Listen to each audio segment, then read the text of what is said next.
Hi, I'm Becky Streepy from Glue and Glitter, and today we're making zesty arugula pesto pasta.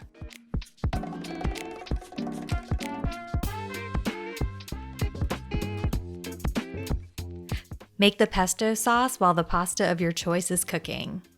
Combine arugula, basil, garlic, lemon juice, cashews, and olive oil in your food processor. Run the food processor, stopping every few minutes to scrape down the sides. When the pesto reaches your desired consistency, you're ready to toss it with pasta and veggies for a quick, easy, satisfying supper. I hope that this video answered all of your questions about how to make arugula pesto. If you have any questions I didn't address, feel free to drop a comment. I'm always happy to help. And don't forget to rate and subscribe.